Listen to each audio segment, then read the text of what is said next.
You found it. Your home for the best content on your favorite team, the Fighting Tigers of LSU.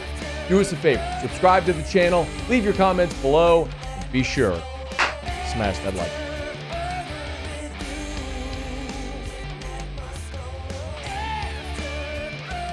It was so interesting.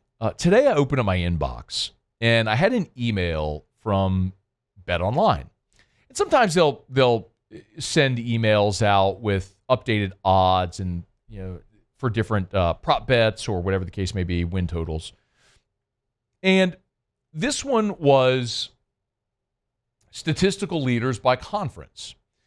And so they sent the projected SEC leaders in passing yards, rushing yards, and receiving yards. And it should come as no surprise whatsoever that Garrett Nussmeier is favored to lead the SEC in passing. He is minus 150. The next closest is Blake Shapen at Mississippi State at plus 400. So major gap there. And it does make sense if Shapen stays healthy. Remember, that's Jeff Levy's offense. It's a pass-happy offense. So that could absolutely make sense. Arch Manning plus 700. Ty Simpson plus 900. DJ Lagway plus 1,200. Gunnar Stockton plus 2,000.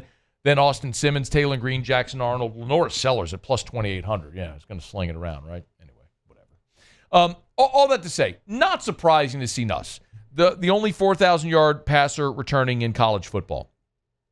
What did surprise me is that if you flip over to the SEC rushing yardage leader projected, at the top of the list is LSU sophomore Kaden Durham. Now, he's plus 750. That means if you bet 100, you'd win 750. Damari Alston from Auburn is second at plus 900 with Jam Miller from Alabama, both at plus 900. Then C.J. Baxter at Texas, Jaden Baugh from Florida, Rasul Faison from South Carolina, who just gained his eligibility, Ahmad Hardy from Missouri, Le'Veon Moss from A&M, Quintravian Wisner from Texas, Devon Booth from Mississippi State round out the top 10. But Durham there at the top. Now, that does make a little bit of sense. I know we're going to look and say, man, LSU was dead last in the SEC in rushing yards. They were 104th in the country in rushing offense a year ago, which is all true. And Kaden Durham still ran for 750 yards last year and played half the season with 2 dislocated toes and didn't even have a carry in the opener against USC. He didn't really come on until the game at South Carolina. A full season, healthy Kaden Durham with 200 rushing attempts should be 1,000-yard back and could very well lead the SEC. Now, a couple of observations or points I'd like to make. We'll get right back to the video, but thrilled to welcome Our Lady of the Lake to AFR LSU.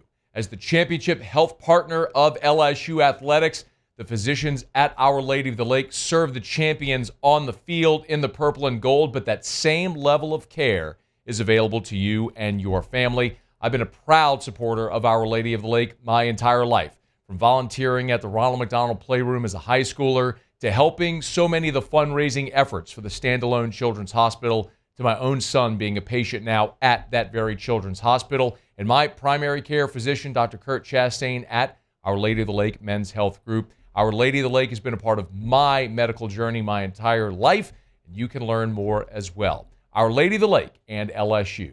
Together, we roar. One, I think Texas A&M is going to lead the conference in rushing. They have 3 really good backs, plus their quarterback, Marcel Reed, is a runner as well, and they return 4 starters on the offensive line. Probably the best offensive line, certainly the best offensive line in the SEC, arguably the best offensive line in college football, on paper coming back, and then 3 really good running backs and a quarterback that can run. I think A&M leads the conference in rushing, but when you have 3 running backs and a quarterback that can run, it's not likely that one guy's going to get 200, 220 carries that's going to be able to rush for 1,200, 1,500 yards. So you're just going to have a lot of sort of cannibalization there with guys eating up different carries. So you look for a team that has a bell cow that should be able to run the ball well. It makes a lot of sense for Kaden Durham there. Because I do think, as we look at LSU's running game, Kaden Durham is your number 1. We continue to see Caleb Jackson run as the number 2. Harlan Berry is the 3. And then something we've seen in practice so far in fall camp is Juwan Johnson is taking reps at running back. Like, he's lining up in the backfield. He'll take direct snaps. But then also with Nuss in there, Nuss will take shotgun snaps and hand the ball to Juwan Johnson. So I think there's a component there. And they're going to get creative in the way that they run the ball. We've seen Xavier Thomas, Aaron Anderson line up in the backfield, opposite Nuss. So they're going to get jet sweeps, and they're going to be creative in the way they run the ball. This is the way I'd say it. LSU, it may not be a traditional I formation, pistol formation where they run the ball in traditional ways, but they are going to run the football because they have to run the football. And they're showing many different creative ways in which they are trying to run the football, including direct snaps to Juwan Johnson, et cetera. But Kaden Durham has that opportunity to lead the conference in rushing this year, because I think he is going to be the guy who gets 200 rushing, provided he stays healthy. Like, he will get 200 rushing attempts this year. And if he carries the ball 200 times at 5.5 yards a carry like he did a year ago, you're talking about a guy that's going to have 1,100 yards, and that could very well lead the conference. So one thing worth keeping an eye on. But the thing that is just so obvious, so abundantly clear, LSU's offense is going to be really good.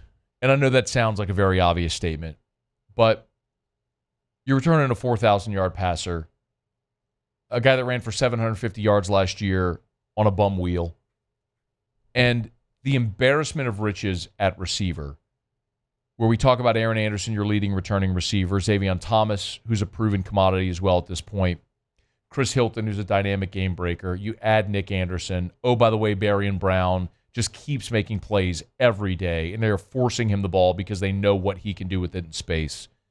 We haven't even gotten to the point where you talk about Trey'Dez Green and Bauer Sharp and what they mean, and maybe Harlem Berry as a pass catcher out of the backfield. There's just too much offensive skill there for opposing defenses to deal with. Like, this is going to be an offense that pushes in the top 10 nationally in all the statistical categories. The key for the team, though, to have team success is the defense needs to take another step under Blake Baker. And that's why maybe for me so far through 5 camp practices, and I've been at every minute of availability they've given us so far, the most encouraging component is that defense every day makes plays against the offense. And I know this offense is good. Like, it's not they could be good. Like, they're proven commodities offensively. And the defense keeps making plays. I mean, you were 61st nationally in total defense a year ago. If you can go from 61st, I'm not even saying top 10, just go to 31st. Be what Georgia was defensively a year ago. Remember, Georgia last year was 30th nationally in total defense. Just go from 61st to 30th. With an offense that scores 40 a game, you're going to have a chance to win every single game you play. I'm not saying you're going undefeated. I'm going to say you have a chance to win every game you play. And if that's the case, you're going to have some really good results. You'll probably find yourself playing meaningful games. Hey, thanks so much for watching. Please leave your comments. I love to interact. And be sure to hit the red subscribe button below.